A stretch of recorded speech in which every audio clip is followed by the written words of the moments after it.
Very good. All right, participants. Oh, 17. So when does it actually, it has not started yet, has it? I'm pretty sure it has started. I'm just going to check the chat. Excellent. Everyone, Okay. if you can see us, just drop a message in the chat. I'll double check you have access to the chat as well. Sometimes chat is disabled.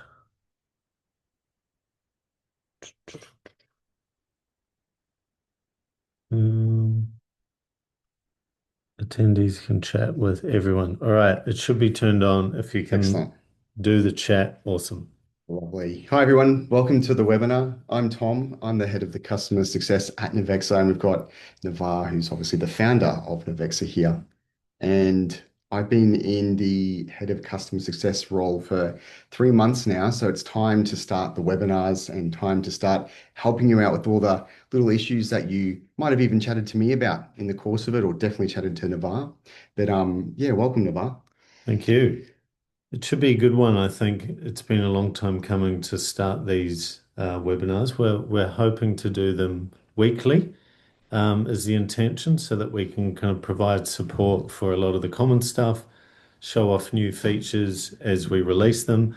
Because often we release new features and don't make too much of a fuss about it, and then people don't even realize that we've done it. So there's a couple of those that we'll look at today, which will be really good. And then we will jump into a Q&A after we've had a look at some of those things. That sounds great. I think what I was going to do first is just show some of the common things I get asked in my day to day and walk through the platform. So I might go ahead and share the screen, which is going to be this big one that says share. Yeah. And I'll oh, just just in the click. middle, click in the Yeah. middle. Okay. It's my first time using the Zoom, so you have to forgive me, unfortunately. And it will be that one. This first one, excellent. And we can keep any of these or just content. It should be all good. Okay, here we go. The anticipation, it's rising. Very good. Excellent. So a lot of you are probably familiar with the Navexa platform, and we're in the portfolio section here. This one does have a clients option there, which the majority of you won't see because it's set up just as a pro account, this one. But basically, some of the biggest questions that we get asked is how to set up my account, how to set up my investment. And they say, a lot of people will say, do I need to have one portfolio for each brokerage company or each set of investments? And the way that we treat it at Navexa is each portfolio represents a tax entity. So what that means is that, say, if it's just myself, Tom, and I've got my own portfolio set up, Tom's portfolio, I might call it, I could have all my stocks in there, my ETFs, some from ComSec, from some from beta shares, all over the place, and they all feed into the one portfolio. And I'll have all my other investments in there too. I might have my cash accounts that I can set up. I can have my custom investments if I choose to have those, or even my crypto. And what that means is that at the end of the tax reporting season, everything's in one place. But there's nothing wrong with actually having a different portfolio for a different broker. It's just that you get caught out at the end, don't you? Yeah, and you can set it up like that. And some people who aren't using Navexa for tax do set it up like that because they want kind of more granularity at how they're splitting things. But generally, if you are using Navexa for tax, which is most Australian users, one portfolio per tax entity is what you're looking for. And there are ways which we'll go through in a little bit with custom groups that you can still split out different brokers within the portfolio to report on them individually. So we'll cover a little bit of that. But yeah, that's kind of the common one that people get tripped up on is what is a portfolio? Yeah, absolutely. I was going to say as well that just even briefly, we get a lot of questions just about what we see on this portfolio detail screen, particularly the time frame at the top left. And we've got that set to all time, but just always remember whatever is selected here is going to directly affect the rest of the data on this page. And obviously with the chart here, I can click the different areas at the top, income return, currency gain, total return. If I stick it to just say income return, and I want to see how much income I've generated over all time, the whole time frame, it's going to show me that on the chart here. And I can also then change it to dollar amounts and even change it to a bar graph, which I can have it set up so that I can see each month or even each year how it looks in terms of my income only. But I can also change that to portfolio value and it'll give us that figure as well, including a negative, it looks like in 2022. So I've just changed that back there. At the top here as well, we've got the all positions, and it's giving us the choice of all positions are going to be shown, or are we just going to show open positions? So something we've closed, it means it won't turn up, and it means it won't turn up in the calculations then as well. So I can click all positions. I'll just leave it on the default. And I'm going to scroll down to the holdings where I guess this is all the main information here where you control the rest of the investments from, and you've got them split up in custom groups already here.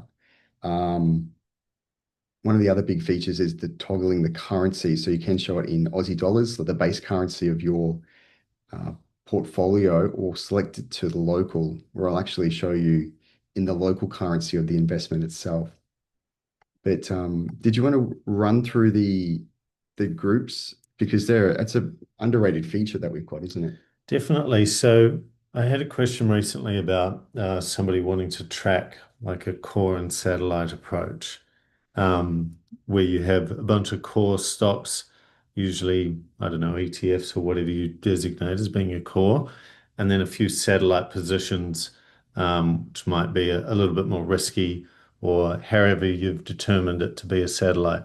Now, up the top, usually you would start with it being grouped by exchange when you sign up. So if we look in the list now, you can see ASX, cash, crypto, custom investments, managed funds, and some NASDAQ down here. But you might decide, well, you want to view the performance as a core and satellite. Now, I've made a custom group called Navar's strategy, which it definitely isn't my real strategy, but it's just an example. And so now you can see the groups are like art, which one Collins Street is not art. Oh, I mean, could be. unless you're into that. And then large caps, small caps, or whatever you want the group to be. I just put these in randomly.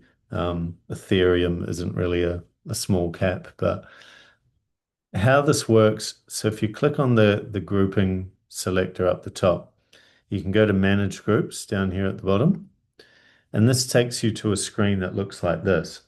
So I've created the custom group called Navar's strategy, which we saw me select earlier in the drop down. And then across the top here are the different categories within the custom group. So it allows you to classify. So remember, we saw one Collins Street listed as art. That's because I ticked art here for that particular category. And then you can see this is all the holdings across the portfolios. You can then go through and classify the different stocks into different categories. And you can add as many as you want. So we might add another one called, I'll call this one, whoops, hang on, microphone's in the way, crypto, for example. And now I can go and find that Ethereum holding that was a small cap and put that into crypto. And similarly, this Bitcoin one I might put into crypto. So then when I save this and then go back to the portfolio view, grouped by, in a sec, just refresh the page. It's on the go slow today. And now when I come down, you can see this new category called crypto, and we've got that Ethereum and Bitcoin holding that I put in there. So you can use custom grouping for all sorts of things. So you could have the core and satellite approach, or you might have a whole different kind of way of splitting things up, like I've done here with like art, crypto, large caps, small caps. You might follow particular YouTubers and you want to group the holdings by the YouTube personality who recommended you do XYZ. And then you can see under each group is the subtotals here. So we can see that this crypto group, for example, done 105% return. This, if there's only one holding in here, but you could have a whole bunch in this group and you can see the capital gain, etc. for each group. So super powerful feature. We're going to do some more videos on this, I Yeah, believe, absolutely. to cover it off. Because it also does flow into different areas too, doesn't it? Like, for example, even in the filter here, you can choose to filter the categories that are inside there. Yep. You just got to have each category labeled to make it work from memory. And it also does flow into other reporting, doesn't it? Like the Yep. performance. So you can go into even Yeah, contributions. go into contributions and then You can it's actually already use, oh yeah, set to that. So you can see in the chart yeah. there's ungrouped large caps, small caps, and crypto, just like how we grouped it in the on the other page as well. So you could even group it by CEOs of companies who you like and don't like and see how that Yeah, goes. it's basically up to you how you want to use that one. So it's very customizable. I guess the other thing too that we've been working on a lot in the background is whenever we do talk to you and get a lot of your feedback, we've been always trying to improve every single aspect as we go. And the other thing that we've been looking at, particularly around the tax time, like the Emmet, that's a really big thing that we've been working on as well. Um, just double checking to make sure that there's any other questions. Oh, we'll get to them, Get I to those in guess. the end. Yeah. So the AMIT section, should we touch on that as well? Because Yeah, that's been a pretty big change and it's been something that's always getting improved, but you've made some really big changes just in the last couple of weeks. yeah. So if you've done tax reporting with us before, you should be familiar with this. And if you haven't, I'll just quickly go through it. So as you may or may not know, if you have an ETF, it's generally quite complicated at tax time because at the end of financial year, they send you an AMIT or an AMMA statement or Mm, whatever the- each company decides to call it. that's right. And so when you come down to the trust income section, you can see this is now flagged with AMIT required. So throughout the year, we get the raw distribution information. And then at the end of the financial year, Vanguard or BetaShares or whoever it is releases the actual breakdown of the tax components for every ETF distribution. And then those have to be entered into Navexa because all of those things can adjust your cost base and they impact all sorts of things. So now we flag it with this AMIT required. And then once you enter the AMIT statement, which you can either do manually or import the file that Vanguard sends you, it'll then switch to AMIT complete just to give you a record that you've done it. And also, if you come into the holding now and go to the income tab, you can see that we've grouped each distribution by the tax financial year. Now, I'll just head off a couple of questions here. ETF distributions are not classified by the paid date like an ordinary dividend is from, Combank or BHP. And they're not quite classified by the ex-dividend date. They're classified by the distribution date, which is generally a business day before the X date. And you can see this one's flagged here with a little bit of an explanation. So the distribution is included because the financial year for trust income is based on when the fund earns the income, not when it was paid to you. And you can double check this, you don't have to take my word for it, on the AMIT statement itself. And you'll see that even though this ex-dividend date was 1st to the 7th, 2025, it's in this financial year, not in this financial year. And the AMIT statement will back that up. But you can now see within the holding as we scroll down that the AMIT is required for all these previous financial years. And the next question I inevitably get is, do I have to input it all for all the previous financial years? And unfortunately, the answer is yes, you do, because these statements come with cost-based adjustments every financial year. So when you sell some of this holding in the future, all of those adjustments are supposed to be factored into your cost base. So when you calculate the capital gain, it is correct. Now, if you don't adjust the cost base from all of the previous statements, you usually end up overpaying tax quite a bit, but in some cases, you may even be underpaying tax. And I mean, neither one of those scenarios is good. Generally, underpaying tax can get you in a bit of hot water. So, that's a new feature we've just added to kind of record the status and just to alert you to that requirement. And you'll also see on the tax overview page, the tax readiness section now validates the trust income or AMIT.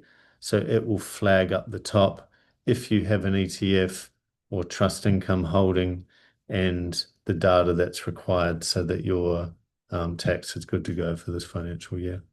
So with these two as well, it's only going to be your investments that you hold, like Australian ETFs or managed funds that actually have trust income. So if you've got Woolies shares, you won't get bothered about No, this. that's right. It's Yep.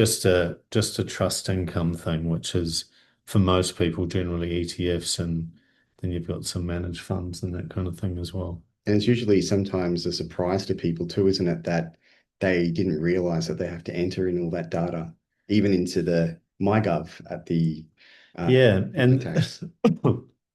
that trips a lot of people up as well because they are now pre-filling a lot of AMIT data into MyGov, into Mm, the ATO MyTax my section. tax. So people assume that it's all kind of Mm. pre-filled and covered, but the cost-based adjustments are not pre-filled because the ATO allow you to decide how your capital gain is calculated. So the onus is on you to factor in the cost-based adjustments based off the strategy you use, whether it's FIFO, LIFO, min gain, max gain, that kind of thing.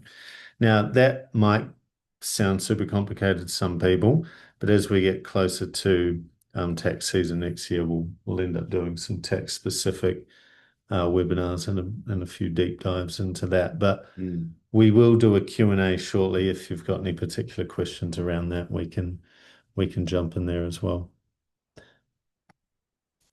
Back to you. Anything else you wanted to show off? I guess the other thing that we don't talk about sometimes enough is the ability to have all the different holdings that you can hold. And I was speaking to someone just this weekend, last week, about how to reflect certain cash that comes from their trading account, from their brokerage account. And you can set up, if you go to add holding, and then I'll just go back a step actually so I can show you, but add holdings, add trade data manually, and then you can choose cash account. And I could call this, just say it's my NAB account. I'll just leave it like that. Aussie dollars, the currency code, and I can go straight into it and view it. And what you can do is you can actually have it set up to automate it in a sense where you could tell it to track all your trades that come from a certain broker. So let's say that we want to track and reflect what happens in a cash account, and our actual brokerage account is also, let's say, Mumu. And it means that I can say, do I want to sync the trades? So it means that the cash that's in this account, it'll be deducted when I buy some shares, but also it'll be added when I sell. So I'll say yes. and it's usually T plus two, so 2 business days from the transaction. Sell is the same. And I could actually put in here the date I want this to start syncing from, and it won't do it before then. I'll just leave it as it is now. But if I also wanted to sync the income, so if I have dividends that are getting paid to me, I could then say, yes, please sync that. So it shows as a deposit in my account. I could also choose the sync from date, and I can click save here at the bottom. And I don't think we've got any Moomoo set up. So I don't think it will actually show anything here. Mm. But if we did, if I had chosen a broker that we had in the actual portfolio, it would show different withdrawals and deposits. But I can always, with anything, add manually, go up to add transaction. And what this user was saying was she received some money back from leftover dividend balance. So she had the dividend reinvestment plan and they have a residual balance and they gave it back to her because they didn't use it. She said, I want to reflect that somewhere. So that would be in this case, I would just go down to deposit and choose the date it was received. Let's just say today. And we can say DRP refund. That's, of course, something that you could put there yourself. And let's just say it was $49 and then add the transaction. And then we'd show up here as well for us in this cash account, along with anything else that's in there too.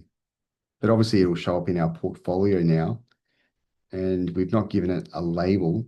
So it might be at the bottom under ungrouped. And I think I called it, there it is, Enable. NAB. So it shows up in our the rest of our portfolio to give us an overall idea of where it sits. I guess we can open up for some questions. That pretty Yeah, I think so. I'm sure there'll be a bunch of things. I don't know if we enabled the Q&A section. Oh, we did. Um, cool. So if you can drop your questions in the Q&A section rather than the chat gets overwhelmed pretty quickly. So we will go through. So we'll start with this one. So yeah, you kick it off. Yep. From MT Van. When each dividend distribution is paid from a US ETF, it contains a percentage ROC component. This changes every distribution. For example, every week, can you show the best way of entering or modifying the current entries listed as dividends in Navexa? And there's actually a help article we wrote about this because it is something that we don't support automatically. Yeah. It's something that we will hopefully do in the future. But I'll just point you to, if you go, the help center is, you can sort of trigger it from the bottom right, but you can also go to help.navexa.com. And from here, what I can do is if I want to search for, I believe I had it saved as ROC even, or maybe it might be return of capital. Here it is, how to record ETF distributions that include a return of capital. And it'll literally walk you through using some of the examples there, which might even be one of the ones that you've got. And it will show you what you need to manually do step by step in order to correctly have it reflect in your Navexa account. There is a bit of manual calculation, a bit of manual entry, unfortunately, but step by step it's there. Yeah, and it's purely the reason we don't do it automatically is just because the dividend data feeds don't come with this value. So at the moment, and we're always trying to track down all these kind of bits of data so that we can automate it all.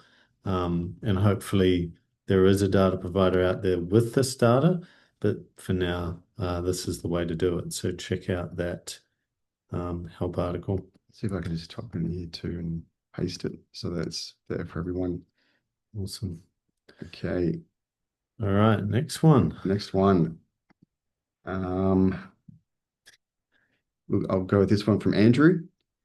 I've noticed my Navexa portfolio simply isn't matching my brokerage account share registry values to the tune of several $1,000s difference. I noticed when my dividend recordings on Navexa don't match my share registry documents, particularly franking credits. as the share registry doesn't record franking credits with each distribution, only at end of financial year. How do we rectify this easily? It's a fair turn off with the Navexa of my portfolio doesn't match what I own. So this is something that is unfortunately a fairly every now and then type situation we encounter, isn't it? Yeah, and I mean, it's usually always the same answer when your portfolio value is not matching. It's because your trade history is incorrect or missing. So if the trade history of all of your holdings is spot on, then the dividends calculated are absolutely correct, and then the portfolio value is correct.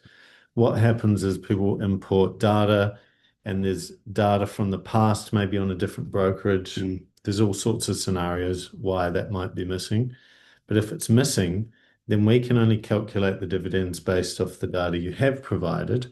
So if, like you say, the dividends are off by a few $1,000s, then that will absolutely be because the trade history is missing. So the quantities aren't correct on the day that we calculate the dividends, and then it flows on to be an incorrect value.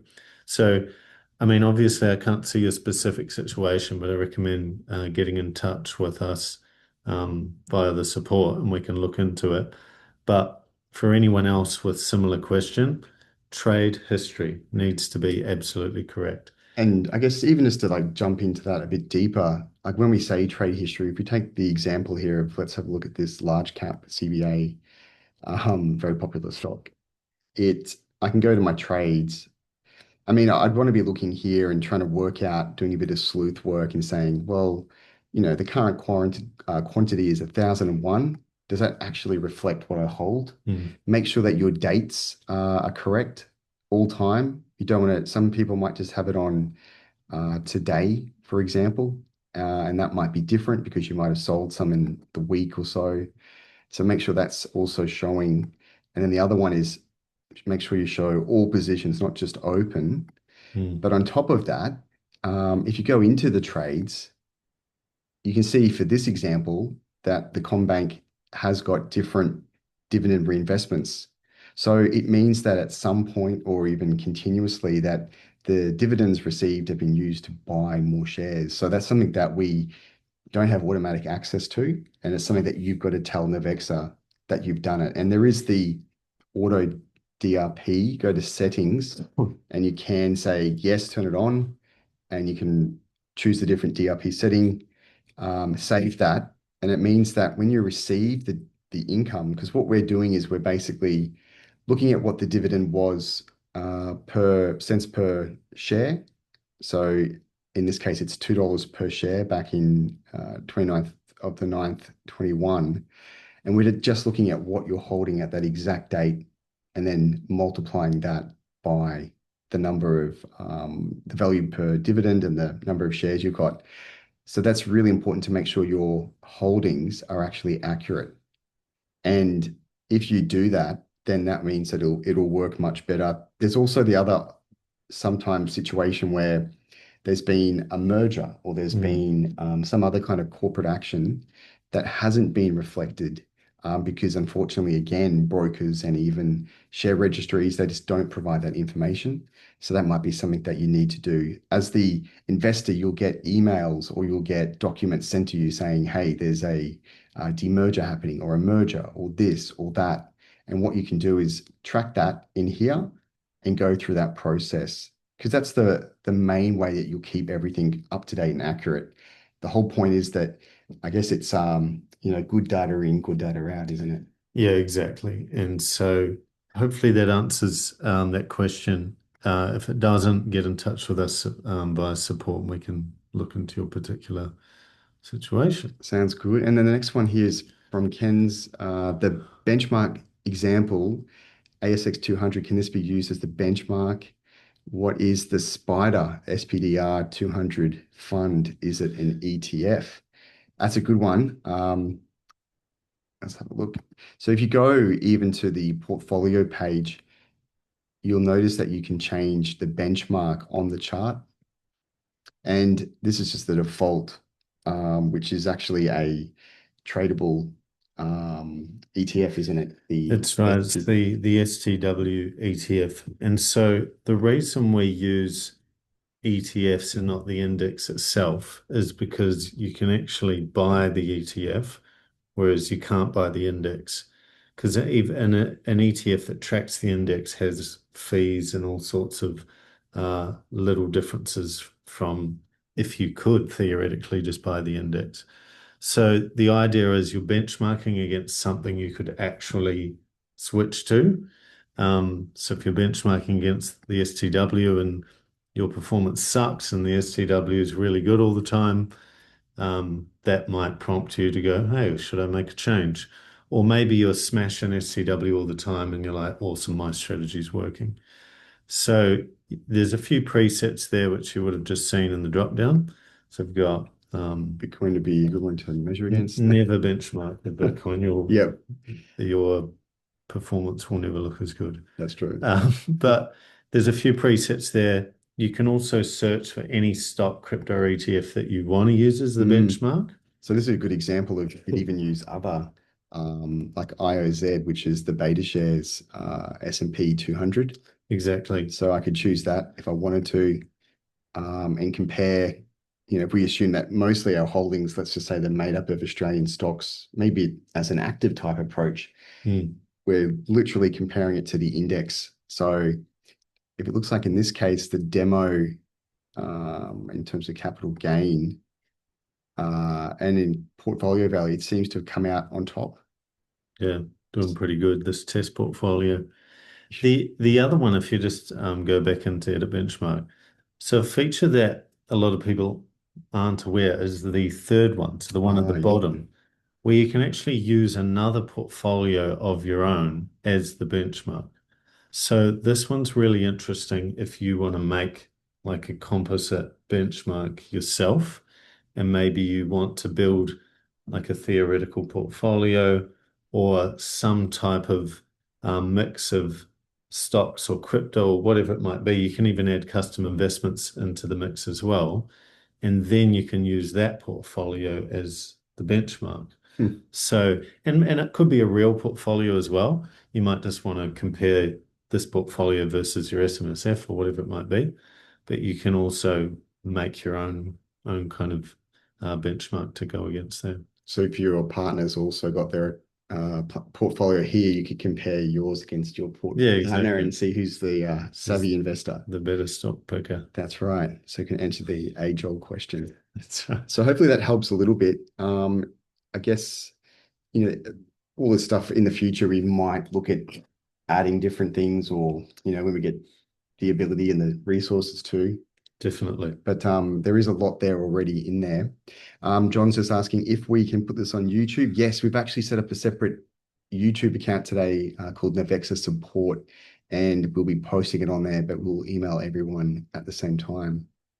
That YouTube will be separate from our main one, and the Navexa support, that channel will be focused on, we're going to be doing tutorials, we'll be posting the webinars like this, any kind of thing to really get into the weeds on the product, particularly as we get closer to tax time next year, we'll have a bunch of tax videos and stuff like that in there as well. PMA says, can we add a feature to be able to add a group when we allocate trades, as in strategy? So when you're actually adding the trades to the platform, you choose the group Oh, within that. okay. Yeah, that's an interesting idea. Mm. Um, Yeah, if that's not on the feedback website already, definitely add that at feedback.navexa.io. That'll be a really good one to track there because I think there's also, we get the question of can you manually allocate a cash account at the same time? Mm. That'd be a similar thing that we'd look at doing. But yeah, I like that one, Yeah, it's definitely. a good idea. Bruce is asking, what happens if you change your tax settings from one year to the next because you forgot what settings you used the year before? What do you need to send to the accountant? They're good questions too. Yes. I know we were talking about this at the start because there's a good example inside here, isn't there? The capital gains tax. Yeah. Oh, yeah, sorry, capital gains. And not for this year because it's zero, but let's go back to 23, 24. Yeah, So you can change and at the moment it's on the default setting of first in, first out FIFO. And you can do that, but obviously the years as you progress through your tax, it does lock them in place, doesn't it? So that's right. if you have offset something previously with the first in, first out, then you won't be able to use those particular parcels going forward. Yeah, so with your question that you forgot what settings you used the year before, you're definitely going to have to find out what setting you used the year before because when we run, say, this financial year, so the 25-26 financial year, it will use the settings from all the previous financial years to determine which parcels are actually available to sell. So if you happen to use minimize gain last year, but now you set it to FIFO, it will be very incorrect. So when you run your tax report this year, it will think parcels have been sold that haven't been, or they haven't been sold, but Navexa thinks they have been. So it's critical that your settings are correct. So you can figure it out by going through your previous tax returns and just seeing which parcels were allocated. And you have an accountant. So the accountant should know which strategy you're running.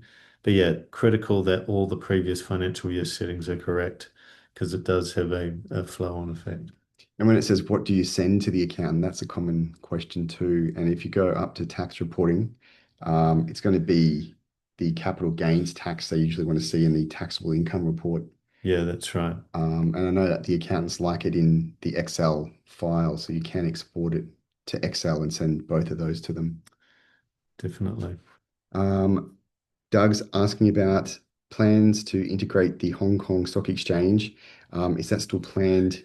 Yes, I've got an update on that. So we have got a data feed for that now. It's not available yet in Navexa, but it's something we're going to be adding hopefully by the end of the year.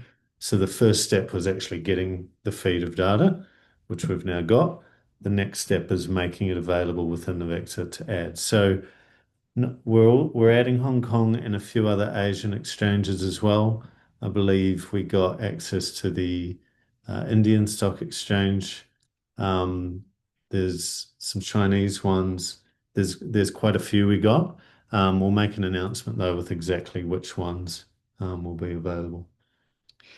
There's a question from Michael saying, I already have a few cash accounts set up and I record interest received. This interest is captured in tax reports but not shown in the income contributions and or income calendar. Can this function be added so that total recurrent income can be shown, dividends, interest, rent, etc.? Yes, we'll have to check that one. The income contributions should have it, but we can verify that and sort it out. The income calendar one, we'll be able to do that for interest received transactions that you've added. But as you'll know, the income calendar also predicts into the future. We don't yet have the prediction part for cash interest. It will only predict stock income going forward. So the next enhancement to the income calendar is cash interest. So we can kind of predict that into the future based off an interest rate setting we'll add to the cash account. And the other part we don't do an income calendar is crypto income as well. Yep. So we're not currently predicting staking rewards into the future. So that'll come at a similar time. This one from Giacomo saying, my investment deposits do not import from Macquarie Bank. How do I do that for my self-managed super fund? It goes to Beta Shares or Stake Australia, but never appears.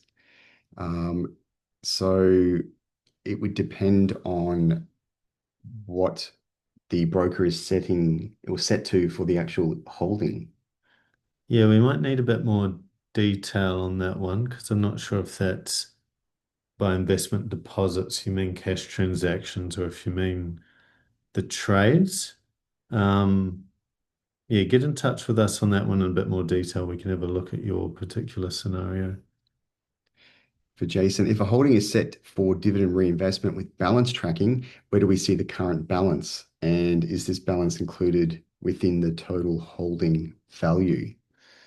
So the last part of the question, is it in the holding value? No, it isn't, because it hasn't been paid out to you yet in a dividend.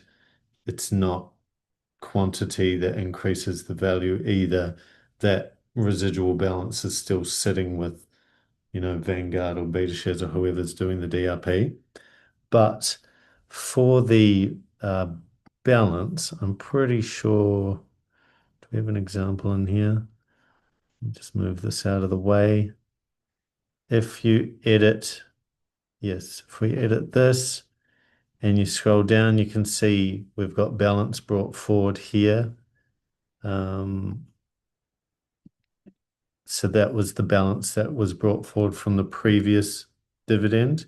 And then you can see balance carried forward here is how much is going into the next dividend.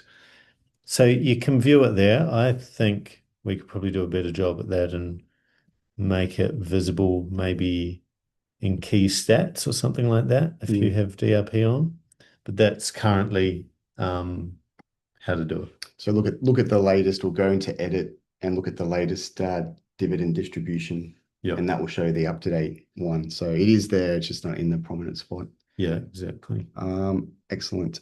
And then Marianne, hi there. I've got two questions. I'm wondering if you can talk me through how I might view CGT impacts when I'm considering a share sale before I sell, as opposed to retrospectively after you've sold it. I'd also like to be able to assess this in various scenarios before I make the trade. If you have employee shares that only, oh, sorry, this is the second question. Did you want to tackle the first We'll do one? the first one. Yep. So this one is a really good question because this is some of my favorite parts of Navexa. So there's going to be a bunch of features around this coming out in the next or into next year before next tax season.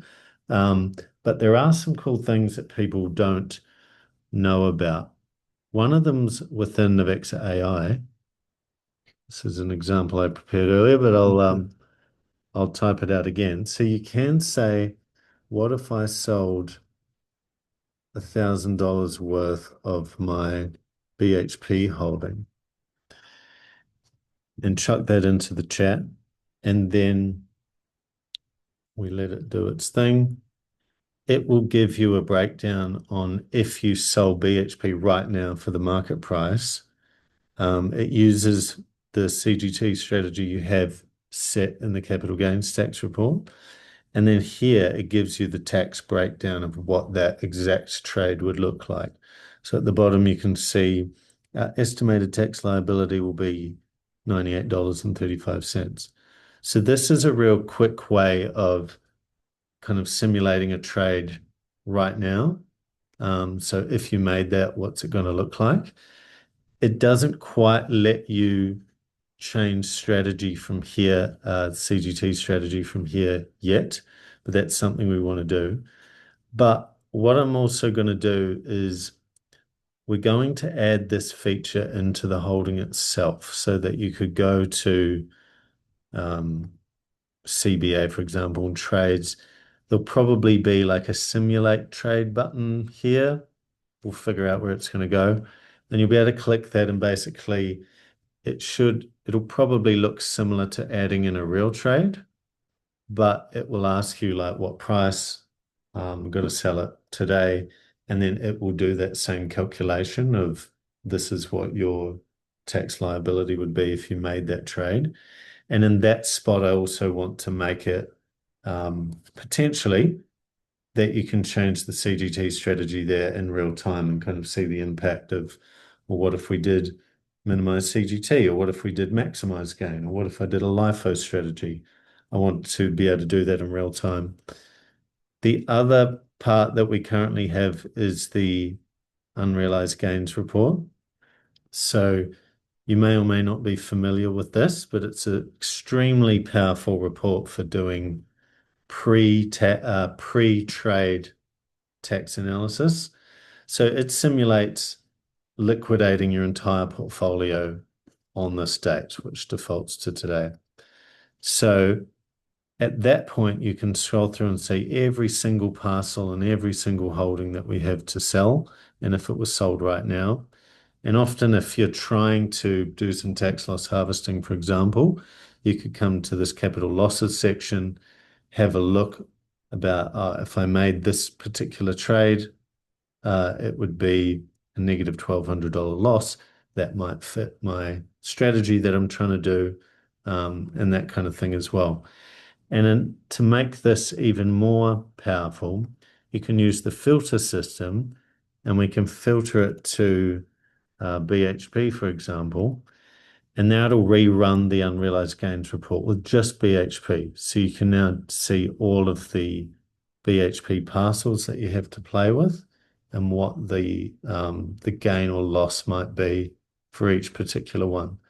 So you could also do that as well and say, well, maybe I want to simulate if I sold some BHP and some CBA. So now we're looking at both. And now the report features both the CBA and BHP trades. So the filter system is actually quite powerful in this scenario with doing some of these things. But the scenario planning stuff, excuse my cough. I always seem to have a cough when I do these webinars. The scenario planning stuff is something I'm really kind of thinking about a lot because I think there's a lot of power in letting you say, well, what if I sold some of this and some of this and some of that? What would my tax liability be? So hopefully that answers question one. The second one is about the employees share scheme, employee shares that only vest when they become available after 3 years. Is there a way to account for this? It has an impact on tax, as you have to pay tax even on unrealized gains at the 3 year mark. I hope they've got sense. That's something that isn't natively covered, is it? Yeah, not at the moment. I think I did write a help article about this, but it may not be. Let's have a look. So tracking RSUs and employee share schemes help article. It may not be the exact same one. Restricted, they vested after. So I think we talk about keeping them in a separate portfolio in this example. Yeah, so have a look at this help article and see how we've done it there. And then if you have any particular questions, get in touch with us. And I've alluded to this in previous webinars, and this may or may not be covered, so I can't guarantee it, but we are looking at tracking options shortly. The work for that is underway, and there is a bit of crossover with some of this stuff because employee stock options and that kind of thing. So may or may not help in this scenario, but definitely check out this article. And if you have any particular questions, get in touch with us and we can help you. Next question from Carl, and he's saying, in the future, with brokers Navexa has a direct sync with, is it possible to sync the cash account holding as well with the broker? Yeah, no, this is a cool one. So it is something on our radar to do integrations with cash accounts as well. It does open up a can of worms in terms of compliance, and the open banking stuff has a whole heap of requirements on it as well. But some of the ones we do have a sync with, like Interactive Brokers, we I think we can do the cash accounts now. We just haven't implemented that side of it. So we'll look into that. Another direct link we have is with Perla. They don't currently send the cash transactions, but it is something we could look into. But if you have a particular broker you're interested in, let us know in the in support or on the feedback website, and we can see what we can do. Just note we've got 12 minutes left, so we'll try and get through as many of these questions as we can. And remember, we will be doing these more frequently. So Mm. if we don't get to your question, get in there for next time and we'll be able to answer it as well. I can even quickly rattle a few of these off. Michael's talking about in the new trade confirmations inbox, the attachment field returns an error. That's a bug that I That is a believe bug. Yep. going to get looked at We'll fix eventually. that one. With Michael, the app notifications, so the iOS app always shows one notification, even when there's none. That's a bug, and that's going to get looked at as well. Um, Mike, when you enter or confirm distribution for an ETF grouped in a portfolio and the same ETF is captured under another group, Navexa requires you to re-enter or reconfirm the distribution in the new group. Not quite sure what that means. Yeah, I'm not sure either. Grouped in a portfolio and the same ETF is captured under another group. Can you have an ETF in? I'm assuming this means you're looking at a portfolio group and there's an ETF, the same ETF in two different portfolios. And in the group, we put them together. And there you are entering you're confirming the distributions. So yeah, the reason you have to do it for both is because we treat the underlying portfolios as separate tax entities.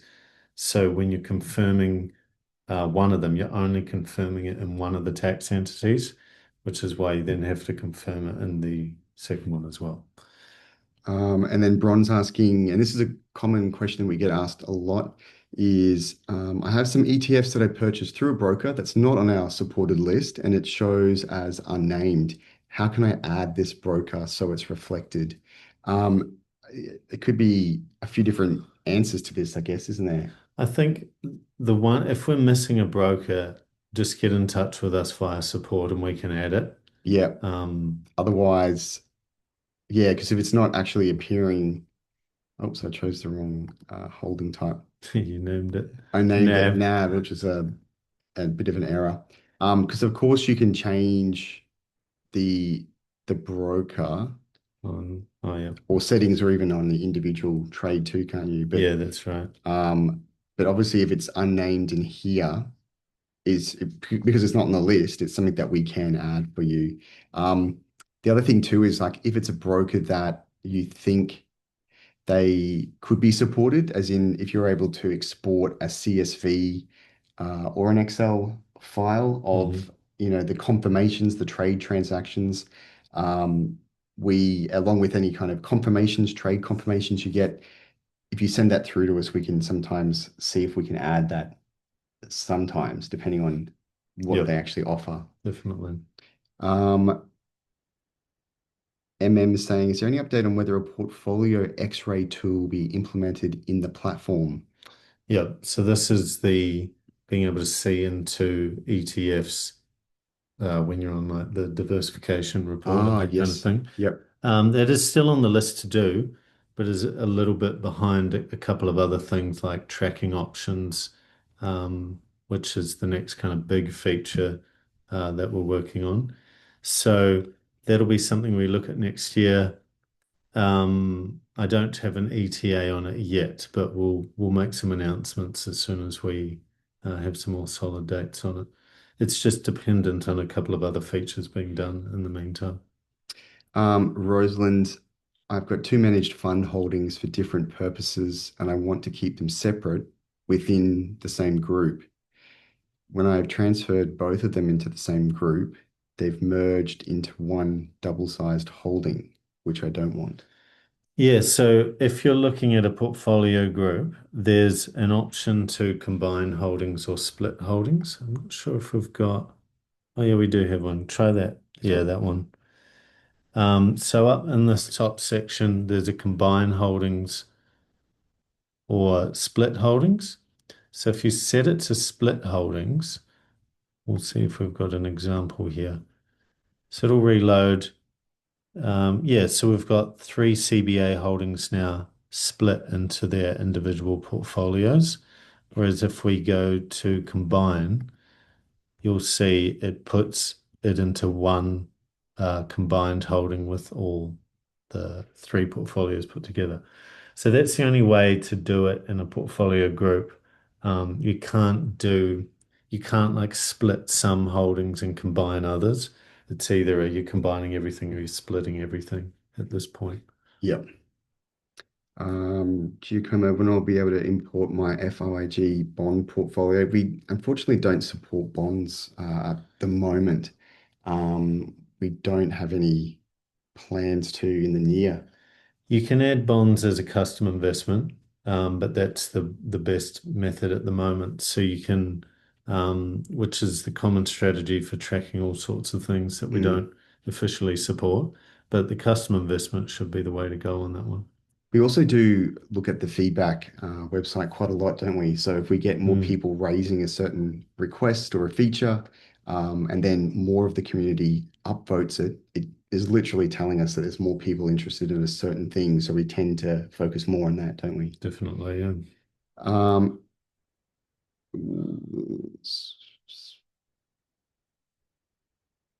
Stuart's saying, is there a way to reverse your AMIT calculation? Yes, so you can go into, if we go into VAS, for example, and say we had added it to these records and we wanted to undo it, you can edit each one, and down the bottom there's a reset button. So if you click reset, that will put it back to the original values that we calculated in the first place, and that will set it to unconfirmed. You can also, when entering the statement, just re-upload the file and it will apply those values again. But the reset is probably the most um, obvious way of doing it so that everything is explicitly set back to zero except for the gross amounts, and then you can redo the AMIT stuff again. Just, um, yep, you can share access to your accountant. You can just go up to the, depending on what portfolio you're in, and just go to settings, sharing settings. Or is it actually done from the other section, isn't it? It's done from the, The if you, manage, yeah, manage sorry. portfolios. So manage portfolios, No, it's behind and you. it's just behind the screen here, and go to actions, and then it's settings in there, isn't it? Oh, Mm. sorry, this because this is an Navexa Pro account. The That's why. sharing thing is not I get it. visible. No worries. But that's how you do it normally. Yeah, You it'll be can. under that actions menu. There'd be a share link that you can click on. There's also, again, just the help center. You can go and just type in share and how to share it with your accountant is the second one. That'll literally walk you through it and tell you what to do. Yep. So a lot of the stuff we're adding more and more articles. So definitely check it out. We'll try and make the help center link more prominent. But when you do contact us during the chat, you'll usually get answers that grab a lot of that from the help center. Definitely. Um, Well, we probably have time for maybe one more. okay, which one? Is there anyone here that jumps out? Um, what have we got? Mobile app, adding biometric login access. Um, yes, I don't think we've had a lot of demand for that on the feedback website, but I can imagine that is something people would want to do.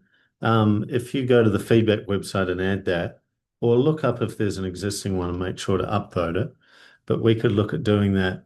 I know that for many devices, like on iPhone, I personally use the iPhone. So when you go to the app login, the autofill already scans my face and pre-fills the credentials. So there's somewhat biometric login depending on the device you're using. But we'll look at it so that you can use that as an explicit option as well. Be quite handy. So yeah, that's probably a good place to wrap up. I know there's plenty more questions.